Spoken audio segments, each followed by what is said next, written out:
Andrew Darby had always known God. There is a testimony. Everyone has a testimony. And even though, as you'll find out going through this, God was always part of my life. But life was not always as simple as it should be. At this church, I was loud, I was mischievous, I was deliberately careless with my words. Though he tried to hide, God refused to let him go. Nothing ever happened in that time. I could have easily been killed in that van, and so could my brother. A story of ups and downs, but one where God was always faithful. So far, to date, Stillwater's Jewellery has been able to give over £12,000 to people in need and people who need it. Sit back and listen to a story of a boy becoming a man with a best friend he sometimes never even knew he had. Psalm 37, verses 23 to 24 say, "The Lord makes firm the steps of the one who delights in him. Though he may stumble, he will not fall, for the Lord upholds him with his hand." Now today I want to share with you my testimony. And I say that word "want to" lightly because this is something that I've never wanted to do. Up until really a few months ago, I felt like I never really had a testimony. Then I realised something, and I think it's something that's been shared through the music that me and Faye have been doing over the last couple of years, and that's, there is a testimony. Everyone has a testimony. And even though, as you'll find out going through this, God was always part of my life, that verse that I just read out to you really kind of sums up my testimony in its entirety, really. The Lord makes firm the steps of the one who delights in him. Though he may stumble, he will not fall, for the Lord upholds him. The Lord upholds him with his hand. So, I'm not standing here today because I've got everything figured out. I'm not sharing my story like some others do, not that they do it for that reason, but some others have a really dramatic and extraordinary encounter with God. If you're looking for that today, you're not going to find it. And I'm not sharing it because I think I've arrived somewhere spiritually. I'm sharing it because when I look back over my life, carefully and honestly, one thing stands out above everything else. And that's that God has been faithful. Like I said, for a long time, I thought testimonies had to sound a certain way. As we've heard on this channel, we've got some extraordinary testimonies already that we're building up that people have already shared. I thought that they needed a big moment, a sudden turnaround, a clear before I knew God and after moment. But that isn't my story. My story is slower, some might say quieter. But it's the story of a God who stayed. A God who was present when I wasn't aware of him. A God that was patient when I drifted. And a God that was protective when I pushed the boundaries. And he was faithful when I felt numb. Looking back now, I can see his hand, even in the seasons where I didn't feel he was there at all. Psalm 139 verse 16 says, "All the days ordained for me were written in your book before one of them came to be." I never knew that verse growing up, but I lived under it unknowingly. So as I say, this is not something I've ever been comfortable doing. Some of the things I'm going to share with you, I am not comfortable at all talking about them. I can probably count on one hand, possibly two hands, some of these things that I'm going to talk to you about today. So I really feel that this is God challenging me. I have been asking a lot of people, as you've seen on the channel, to do their testimony for me. And God suddenly prompted me and said, stop asking people to do it and first do it yourself. And that was a big challenge to me. And this is why I'm doing it today. Not because I want to, as I say, but because I know God wants me to. So I hope it will bless you. So, I was born in October 1984 to Christian parents, Brian and Judy. I've got an older brother, Mark, who was born 2 years earlier than me, and he was born in 1982. From my earliest memories, church wasn't something that we just fitted into life. It was part of life. It almost was life. Faith wasn't just discussed occasionally. It was lived daily. Originally, when I was born, we lived on Long Lane in Halzowen. But when I was about 2 years old, we moved to a place called Ladywood in Birmingham, which was probably about 7 or 8 miles away from the Long Lane house. That move, shaped my childhood far more than I realised at the time. How could I realise it? I was 2. You see, Ladywood, it wasn't an easy place. It was a rundown place. It was rough, and it carried lots of social problems, although the little estate we lived on was a nicer estate than most of the places in Ladywood. My parents didn't move there because it was comfortable or convenient. They moved because genuinely God had called them closer to where church was. You see, that matters because obedience costs something. The first church that I remember, and it's the first church that I was part of as far as I'm aware, was Edgbaston Community Church. It used to meet in the YWCA building near Lee Bank, just past Five Ways for anyone who might know it. Again, this was probably around 1.5 miles, 2 miles from the house in Ladywood where I said we moved to. As a child, I didn't understand what was happening behind the scenes. Only later did I learn that my dad was asked to step into leadership because the original leaders of that church weren't living godly lives. He hadn't planned to lead. He hadn't chased position. But when the call came, he obediently said yes. You see, I grew up watching faith lived quietly, not loudly, but consistently modelled. We went to a spring harvest one of the years, as we regularly did. And it was at one of those events when I was 7 years old, sitting next to my brother, one of the evenings, I asked Jesus into my life. There was no big emotion, no dramatic moment, just a sincere and simple childlike prayer. Proverbs 22:6, and this is what my parents modelled: train up a child in the way that he should go. At the time, after giving my life to Jesus, I was 7. Nothing really felt different, but something very real was planted. That church in Edgbaston, unfortunately, eventually closed. And as a family, we moved on to a church in Ladywood, which was closer, even closer to the house than that one was. And that was called Church Alive. And that met in a community centre on a street called Vincent Street, which, as I say, was around the corner really from the house where we lived. And it was the hub of Ladywood, Vincent Street was, and probably still is today. At that point, I think I would have been around about 11 or 12. By that time, something had shifted in me.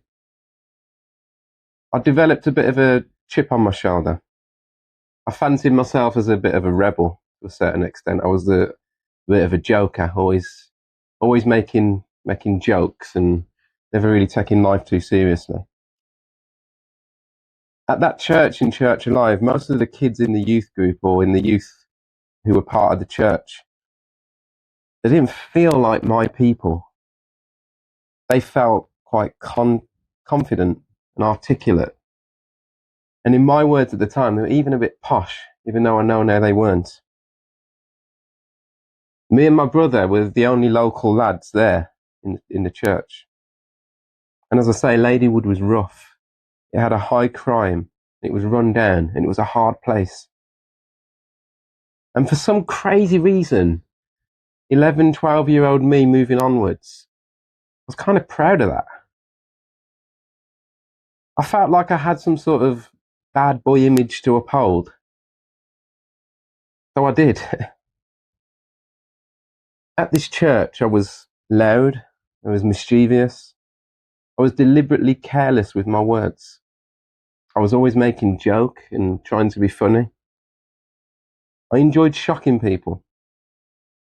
I enjoyed not caring who I upset. And really, the only reason I was there was because my parents made me go. But I also kind of enjoyed the role I'd carved out for myself. Looking back now, I can see it clearly. I wasn't so much rebelling against God. I don't think God had come into my mind enough to say I'm actively rebelling against you. It was more I was building some sort of armour. It wasn't the right armour to be putting on. 1 Samuel 16 verse 7 says, people look at the outward appearance, but the Lord looks at the heart. See, God could see past this armour, even when I couldn't.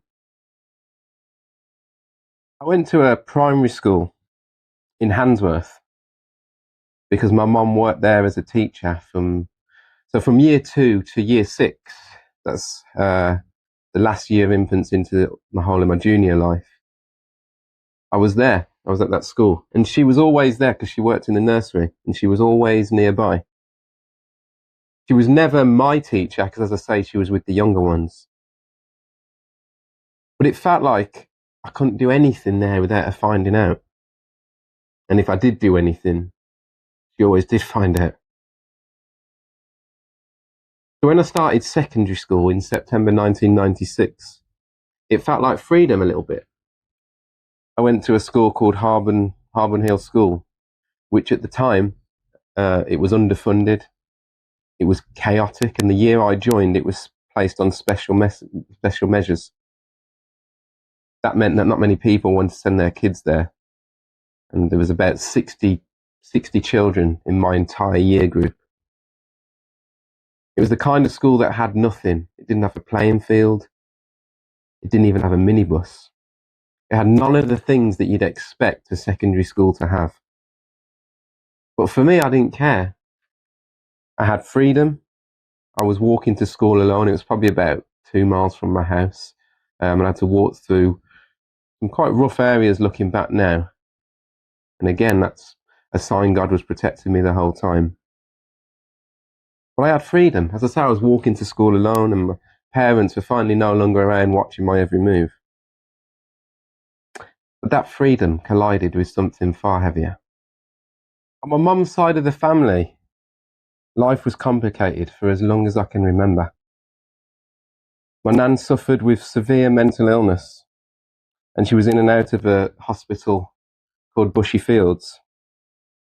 You see, Bushy Fields was a place where anyone with mental illness, not anyone, but people with mental illnesses were taken, normally the elderly. And to be honest, in the West Midlands, which is obviously where we are, if you hear people talking about Bushy Fields, they're normally making a joke. They're saying, oh, send them to Bushy Fields if they've said something a bit crazy.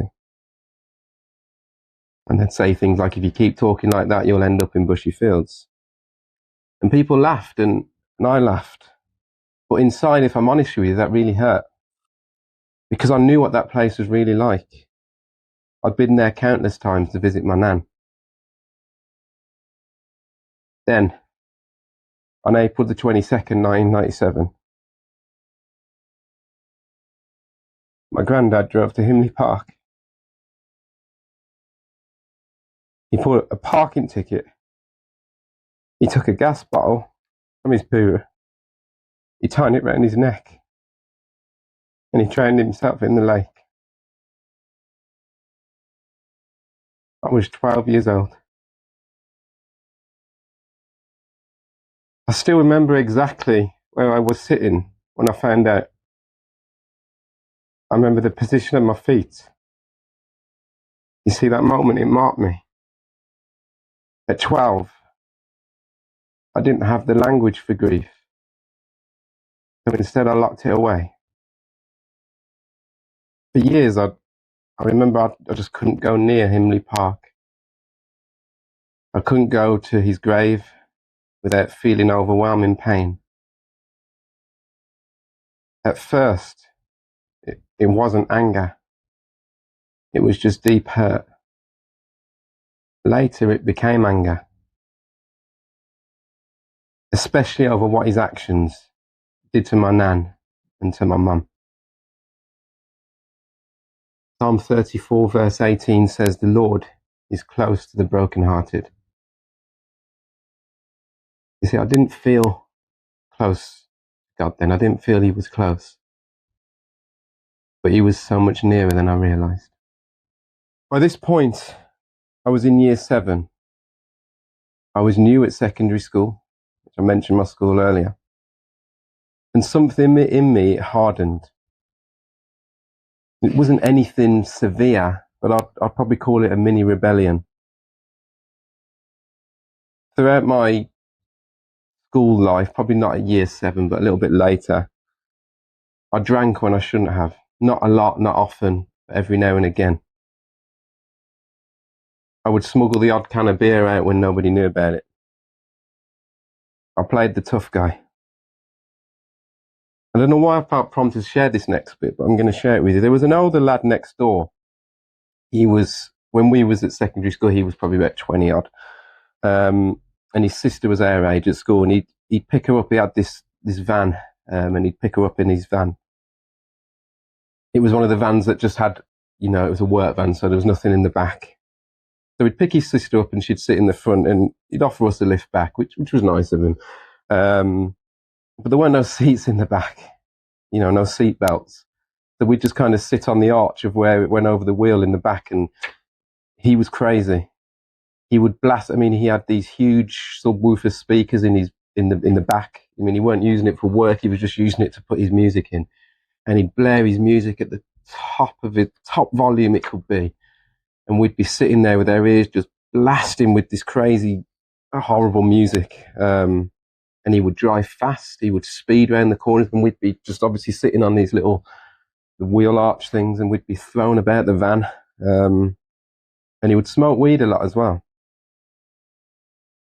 Looking back now, thinking about those times when I was given a lift home by him was quite regular. And don't get me wrong, he was a nice enough lad. He was a good lad, but he had his problems, as I've described. But looking back now, it's frightening. But here's what stands out to me now. Nothing ever happened in that time. I could have easily been killed in that van, and so could my brother. But I wasn't hurt. I wasn't caught doing the wrong thing. I wasn't lost. God had me. And he had me close all the time.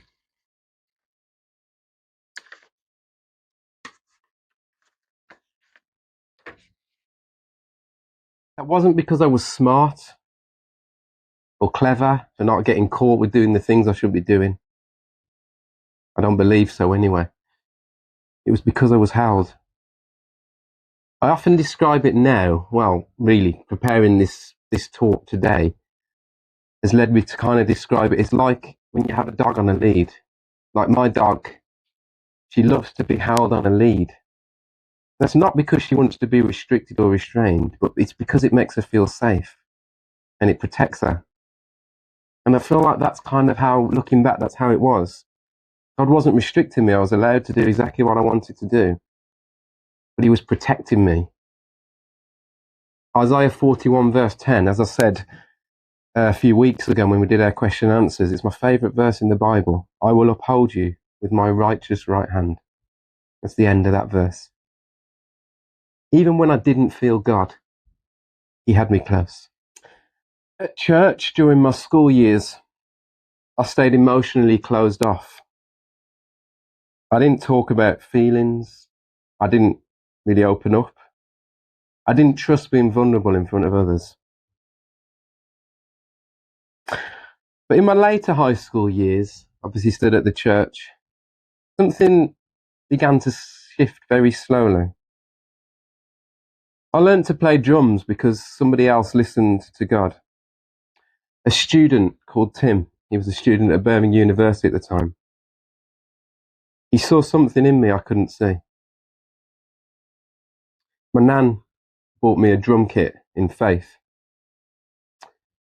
Just at this point, I just want to interject that the church we went to, as I say, it was in the middle of Ladywood, which was quite close to Birmingham University. So a lot of the students would come to our church, and my parents would look after them, for want of a better phrase. So we got to know quite a few of these students, and they became really good friends and role models, really, for me and my brother growing up.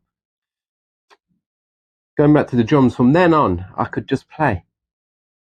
I don't know why I could just play. I don't even remember really having a lesson apart from maybe one or two with Tim. There were other people too that I can think back in that church, and I mentioned the students. These people who were just students at university, but they became youth leaders to us. They stepped up and served in the church. These people, they put up with my nonsense week after week. They never judged me and they never pushed me away. And those people I want to name, there's obviously Tim. There's a man called James Webster. There's a man called A. Stein Doll. There's a man called Rob Carter. And a lady called Katrina Griffiths now. She was Katrina Endersby at the time. Those people off the top of my head kept me on the straight and narrow, even though at the time I don't think they felt like they were doing a particularly good job at it because I was so rebellious. But if they ever see this video, I would like to just thank them and say, you did do a good job, and I appreciate all that you did.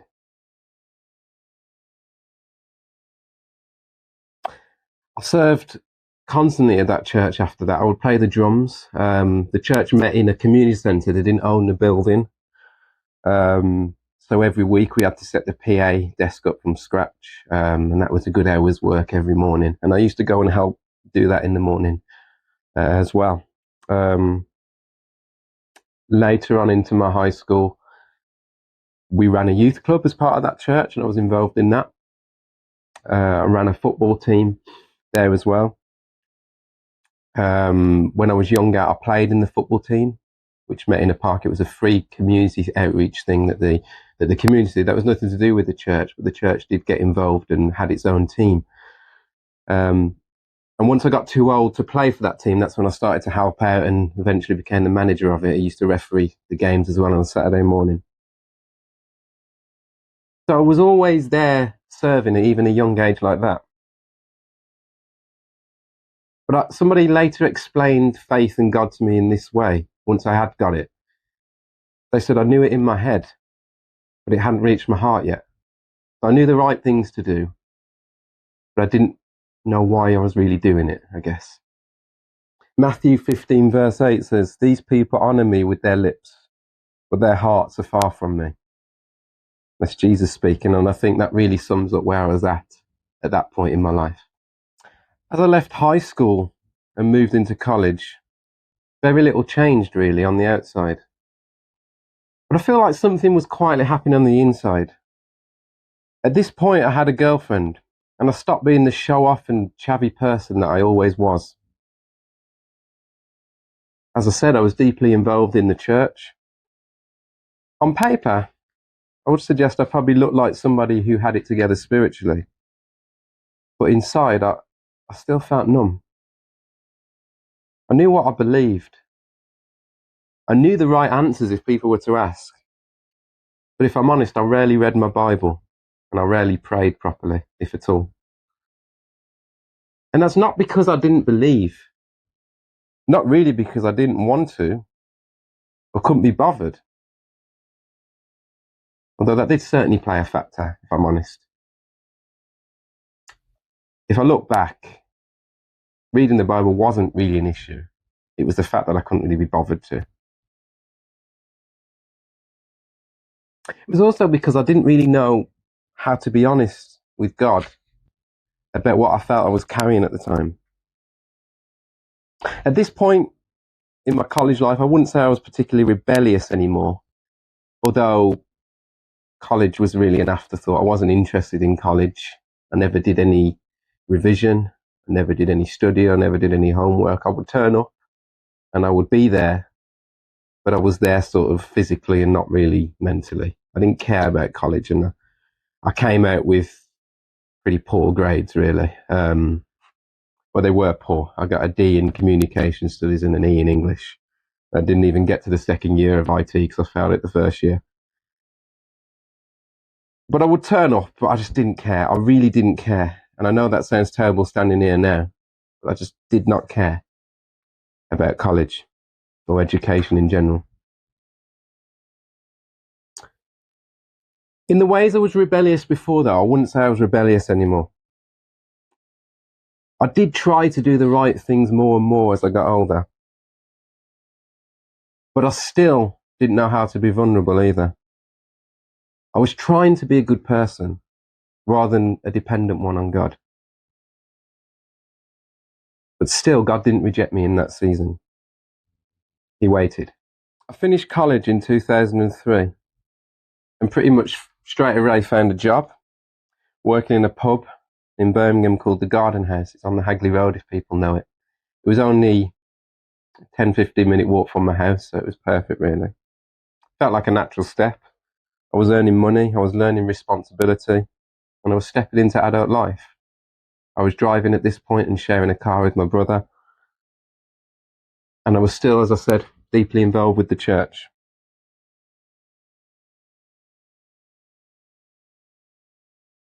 In church life, my faith was real. Don't get me wrong, it was. But it still lived mostly in my head and not my heart. I don't think I ever actively rejected God. Certainly not at this point in my life. But I think I was just coasting along. These people come near me with their mouth and honour me with their lips, but their hearts are far from me. Isaiah 29 verse 13. That summed me up at that point in my life. Around this time, my relationship with my then girlfriend began to drift. And it wasn't long before we broke up. At the same time, I'd also decided to leave church alive. My parents had already left a few months earlier. And all of this had also coincided with us moving from the house in Ladywood to our house in Rayleigh Regis. My parents had started attending a church called The Flame, which is in Rayleigh Regis, Blackheath, which was close to the new house. My parents always believed, and they instilled it into me, that you should live in the area where you go to church. And that's one of the factors, I think, why they moved back there. Back there is in the area where they used to live. It's close to Long Lane, where I said we grew up, or where we were when we moved when I was 2. So when I left Church Alive in Ladywood, I decided to join them there. I think this season marked a big change in my life. As I said, I was no longer the arrogant, cocky teenager I had been. I'd been through college, albeit poorly, really. I had a job, albeit not a great one. I was single, and I was learning how to stand on my own 2 feet. I still lived with my parents, but I was rarely at home, if I'm honest. I was either working, it was funny, I was in the pub, and I used to finish work at 11 o'clock, half 11 at night, and then we'd go down the snooker hall, me and my mate, until about 2 o'clock in the morning. And I thought nothing of it. So this was me living in this new house with my mum and dad. My brother no longer lived with us. And I was working. And I was attending the Flame with my parents. And doing my best, really, to try and grow up. Proverbs 3 verses 5 to 6 says, "Trust in the Lord with all your heart, and lean not on your own understanding. In all your ways submit to him, and he will make your paths straight." In early 2005, my mum was diagnosed with breast cancer. I've always struggled to show emotion, as I told you, and this was no different. But inside I was shaken. For some reason, one moment from that time has stayed with me very clearly. Mum was in hospital in Russell's Hall in Dudley. She was having the surgery to remove the cancer. I knew that there was limited visiting time. So I finished work. I didn't have the car for whatever reason. My brother must have had it. And I caught the bus to go and see her. But I got off the bus far too early. And I just decided to run. It was about 2 miles, maybe more, from where the hospital was. But I ran about 2 miles down a busy dual carriageway just to make sure I got there in time. I don't think I ever told her that story. Words have never come easily to me when it comes to emotion. But that run said everything I couldn't. The operation was successful. My mum was cured, and I praise God for that. Psalm 62 verse 8 says, "Trust in him at all times, you people. Pour out your hearts to him, for God is our refuge." While I was working at the garden house, a girl started working there. She was funny. She was cute. She was a little bit crazy. And she was extremely bossy towards me, but like in a nice way. And for reasons that I couldn't explain, she stuck in my head. When we first met, I did still have a girlfriend. And later on, after we'd met, she had a boyfriend as well. So at first, we were just friends. It was nothing more than that. But after my relationship ended, I'm not sure how long after it was, but her relationship ended as well. We gradually grew closer. We talked a lot about life, about faith, about everything. I wasn't scared to talk to her. She was there for me when my mum was ill. And quietly, I found myself growing closer to God again. You see, I knew in my heart I needed to grow up. I knew I needed to take Christianity seriously and take God seriously. But even then, and I say this honestly, I still often let being the joker or the banter or the humour take priority over everything else. And sometimes, or if I'm honest, more often than not, even over God, priority over God. Psalm 37 verse 23 says, "The Lord makes firm the steps of the one who delights in him." The next part, this girl I'm talking about has shared this publicly herself, so I'm okay to say it. During her teenage years, she had dabbled very, very slightly, nothing very heavy, with things like tarot cards and the occasional visit to a spiritualist church.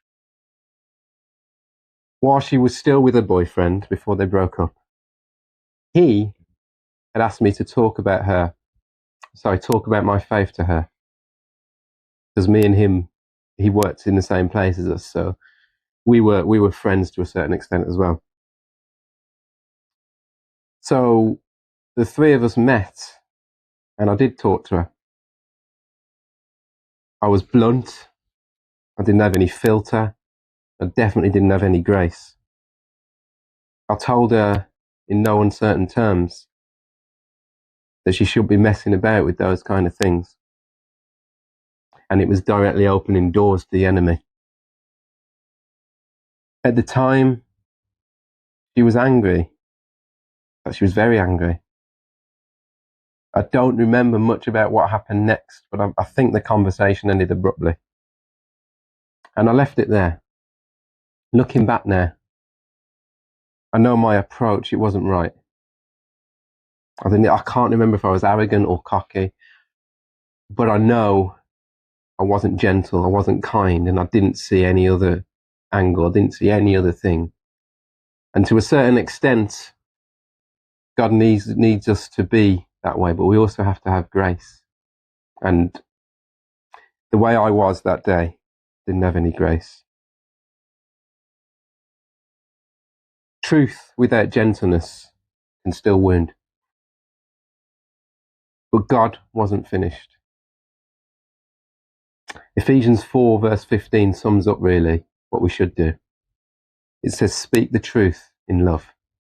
I don't really feel at the time, whilst I was speaking truth, I don't think it was in love. Not long after that conversation, as I've already said, her relationship ended. And we found ourselves back in that place of talking constantly as friends. On the 16th of June, 2005, I asked her out on what was our first date.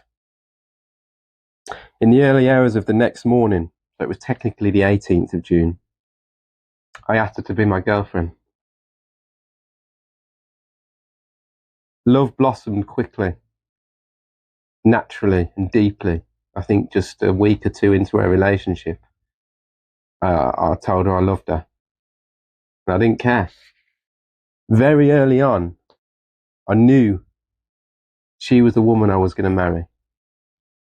And as you've probably guessed, that person was Faye. What stunned me about this was discovering her faith story. She hadn't grown up in a Christian home. I knew that.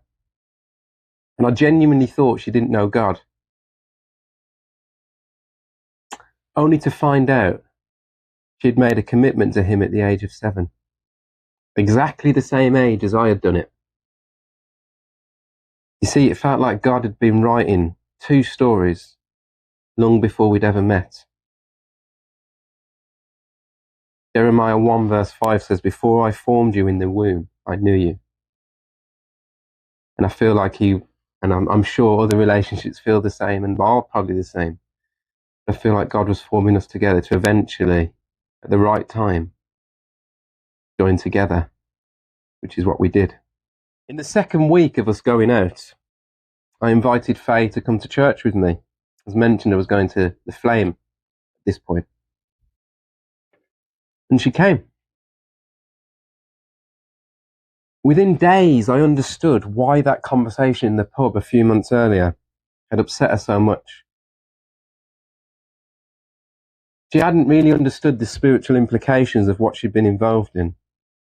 It was normal in her family. And my gun-ho approach hadn't helped in the slightest. Although later, she did say that was exactly what she needed. At the time, she didn't feel it, but she did say that was the way I said it was right, and I shouldn't apologize for it.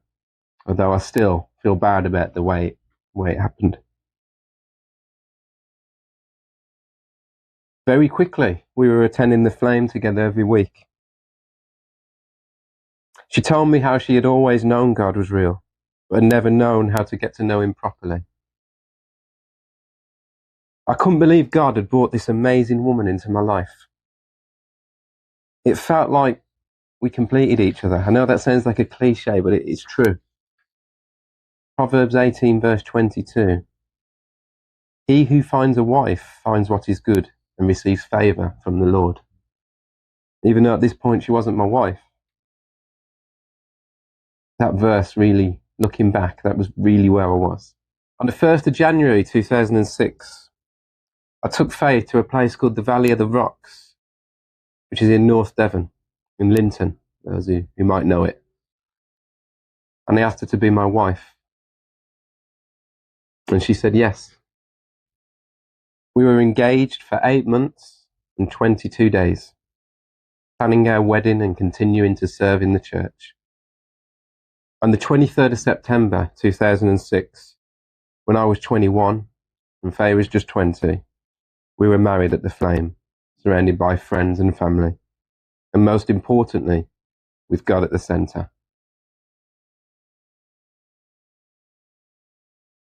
One thing that matters deeply to me is that we tried to do things God's way. We didn't live together beforehand. On our wedding night, we moved into our prepared rented flat for the very first time.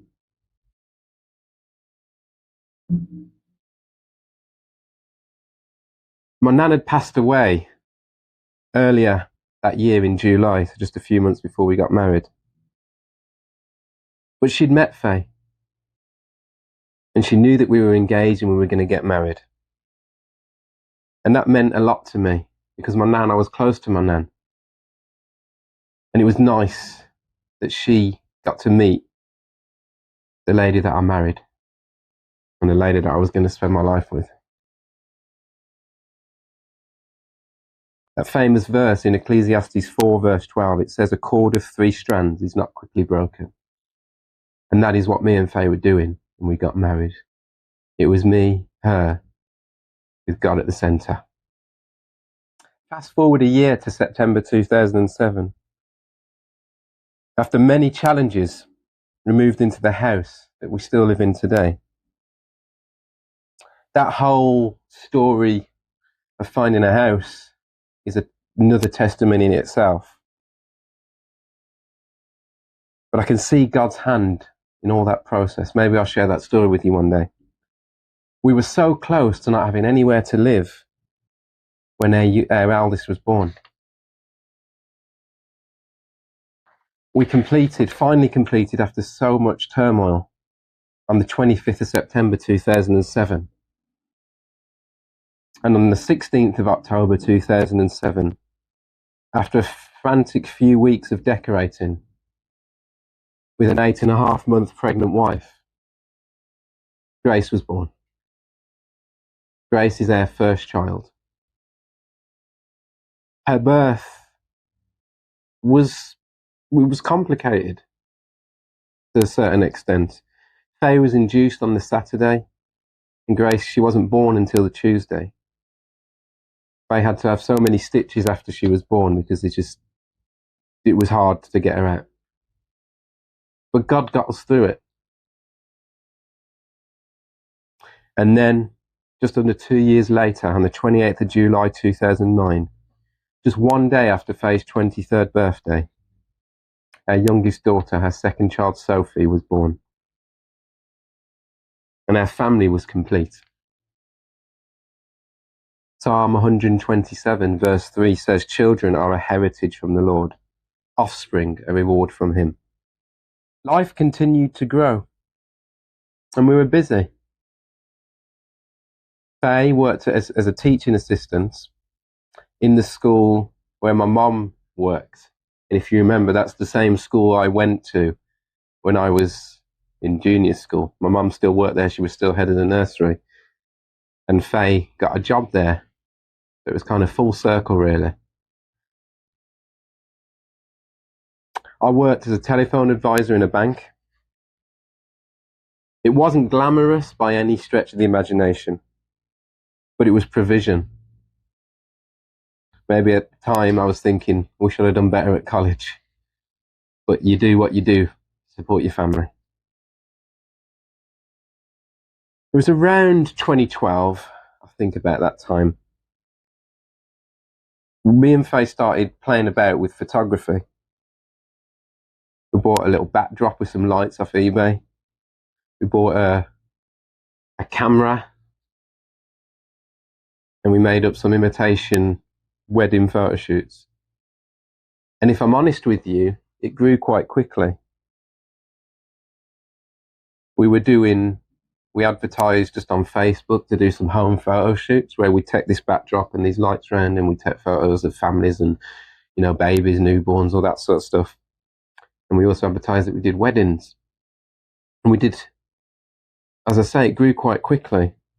So by 2014, I was able to leave my full-time job at the bank, and we could do the business properly. And we did.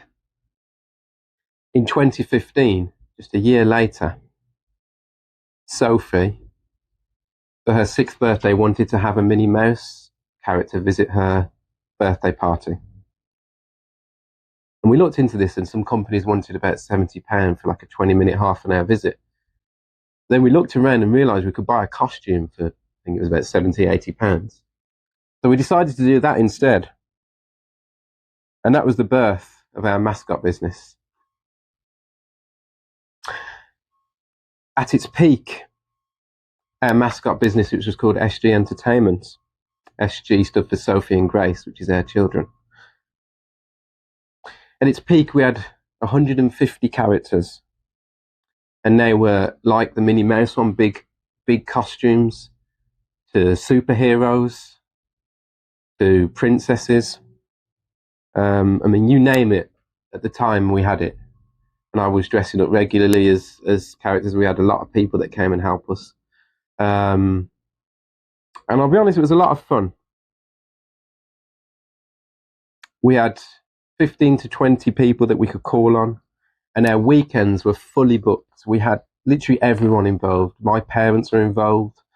My dad would play characters like the Mad Hatter, Captain Hook. He was Santa for us. My mum would be the Queen of Hearts. She'd be Mrs. Claus and various other things. We did shows at the Flame, and they let us use the Flame to do shows, and these were outreach things. We always had like a very subtle Christian message. We used these characters to do these shows to raise money for certain causes. But this was a business that we'd built up from nothing, really. And at its peak, it was really flourishing. But there were hard times. There were times when money was a bit tight. But God never let us down. If things like that ever happened and we was thinking, oh, we ain't got many bookings this week, something would always come in that would get us through. Psalm 23 verse 1. Psalm 23 was the focus of our wedding as well. And it means something in this section that I'm talking about. Verse 1 says, the Lord is my shepherd, I lack nothing. And that was really how we were with this mascot business. We were doing that, we were doing the photography as well, but sometimes, as I say, things were hard. But the Lord is our shepherd and we lack nothing. In 2019, we bought a business that we later changed into Darby Pritchard's. We bought that with our brother and sister-in-law. But then COVID hit not long after. We were still doing the mascots, but they literally dropped, obviously, as they would, because we were visiting people with them. It dropped from 20 bookings a week to nothing. We were wondering what we were going to do. We had to cancel bookings left, right and centre during that lockdown period. This was our only source of income, apart from a little bit of tax credits to support. So we didn't really know what we were going to do, but we trusted. God had already positioned us. Darby Pritchard suddenly began to flourish, and we were making a lot of money on our online sales. Just in case, and if you don't know, Darby Pritchards we sell is what you can see looking around here, as we explained on our question and answers. Darby Pritchard's a business selling fashion jewellery, and it grew during COVID. It grew a lot, and it was able to sustain us. It was able to sustain Craig, that's our brother-in-law, and his wife Terry's Faye's sister.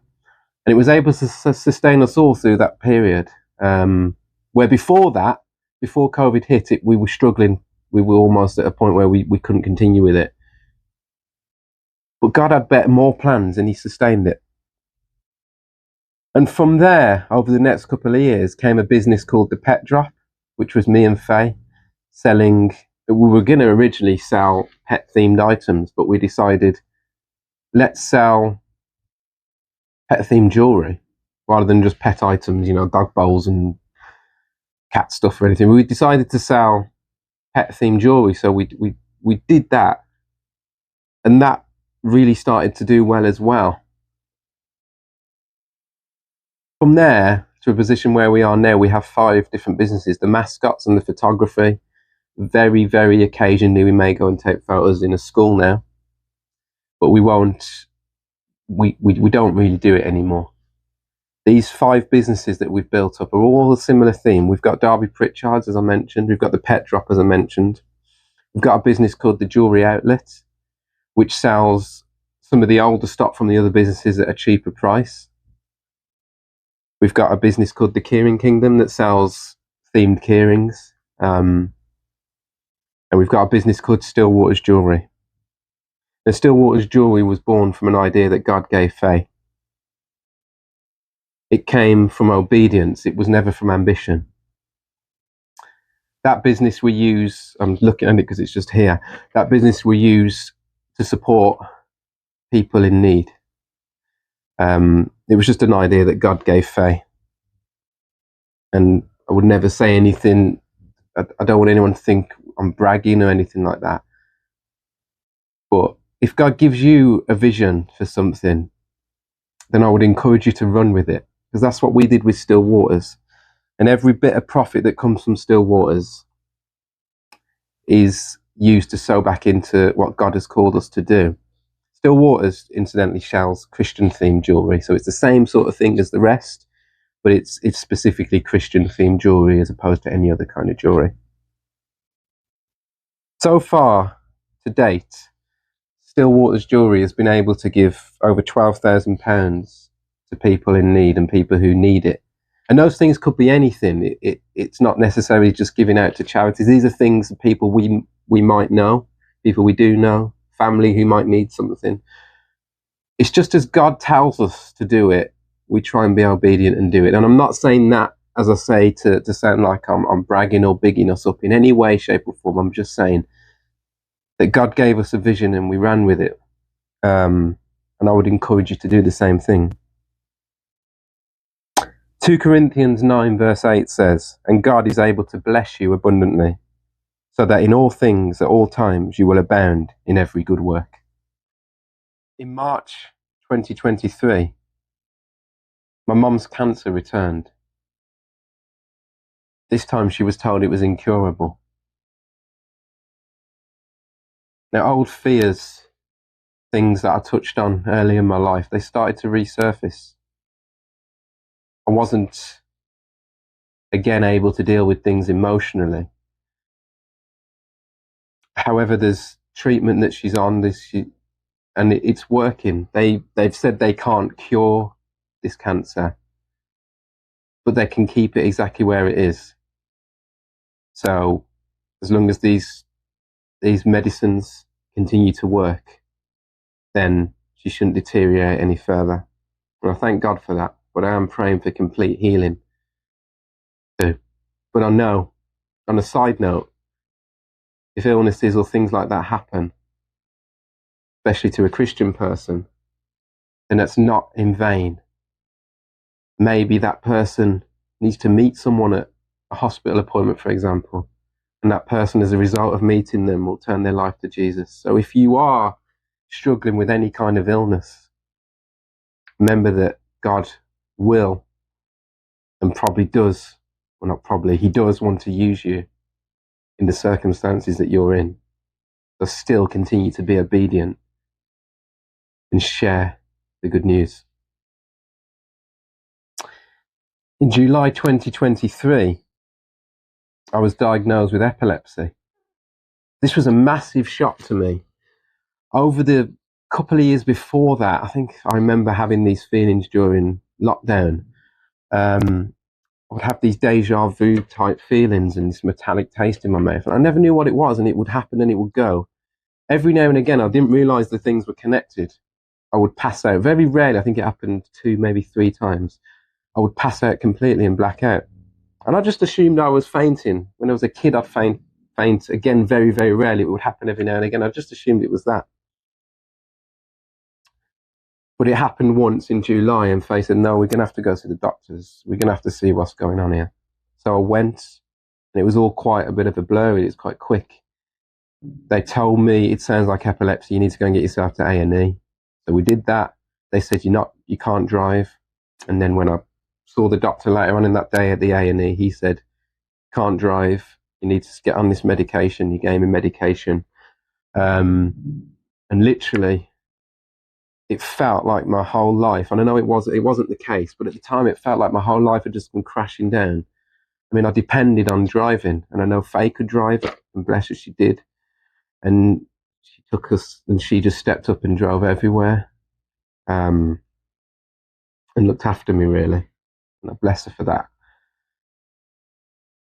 But it felt really, really low point in my life. And these tablets, they were a smaller dose to what I'm on now. They worked for a bit, but really, I was still getting these faint feelings in my head. I never fainted, never passed out again, but I was still getting this really weird deja vu metallic taste that I now know is an epileptic symptom. So I went back to them and I said, "Look, I'm still getting these feelings. and they just upped the medication. A couple times after they upped the medication, I still got these feelings. And that took us to January 2024. 2024, in the January, me and Faye, we attended a worship night at George Road Church. A friend of ours who we knew from the Flame for years, called Stuart, was now the pastor there. He's still now the pastor there. And he'd heard about my epilepsy because we're friends. And he'd said, look, we need to pray for you. We need to sort this out. And at the end of this service, the whole church, they gathered around me and they laid hands on me. And since that day, I never have had one of these epileptic feelings again. I know that day in January 2024, 2 years ago now, I was healed. And I praise God for that. James 5 verse 15 says, the prayer offered in faith will make the sick person well. There's plenty of other verses that talk about making the sick person well. But that day, I thank that church because they offered their prayers in faith and they made me well. Today, we attend a church in Langley. We worship, we serve, and we raise our family together. Our daughters, Grace is now 18. She's in her second year of college. And Sophie is 16. She's in her first year of college. And they both walk in their gifts. Grace is very much an academic, and she studies all day. Sophie, very much into music, and she plays the piano. As you know, some of the songs that we put out, she's composed them. And at just 16, that's an incredible achievement, really. When we did our New Pastures live event, that was the epitome, really, for me. I had me personally stepping out and playing my guitar and singing. Faye was there playing a bass, stepping out and playing the drums, which she's been learning, and singing. I had my daughter Sophie playing the keyboard, and my daughter Grace singing, as well as our good friend John Fisher and Alex playing with us as well. But having my whole family on church, especially a family where the children are older now, being there and doing that, it was such a testament to God's faith. I'm hoping we can do more of those things, and you'll all come and get something from it and come and join us. Looking back over my life, I don't see coincidence. I see faithfulness from God. Not so much faithfulness from me at times, but from God. Hebrews 13 verse 5 says, never will I leave you, never will I forsake you. And that really is where I feel God was with me, and God is with me. I just want to close by just saying a prayer, if that's okay. Father God, thank you that you are faithful. Not just in the big moments, but in the quiet years where you are working, even when we can't see it. Thank you that you are the God who stays, the God who holds us when we don't have the words, the God who never walks away. Lord, for anyone listening who has felt numb, who has served you faithfully but struggled to feel close to you, remind them today that you see their heart. For anyone carrying grief they've never spoken out loud, bring comfort and healing. For those who have felt ordinary, overlooked or unsure, whether their story matters or not, show them that faithfulness is precious in your sight. We place our past, our present and our future into your hands. And we trust you, not because life is easy, but because you are good. In Jesus' name, amen. If anything in my story has resonated with you today, if you've ever felt numb in your faith, or felt like you've known God in your head, but struggled to feel him in your heart, then please know this: you are not alone, and you are not failing. Sometimes God's work is quiet in us. It's slow, even hidden. But it is real, I assure you of that. If you feel comfortable, you're very welcome to comment below or send us a message, and we do read them and we will respond and we'll pray over them. And we genuinely love to hear from you. This channel exists for people like us, or exists for everyone, but for people like us as well. People who are still walking, still learning, still trusting God one step at a time.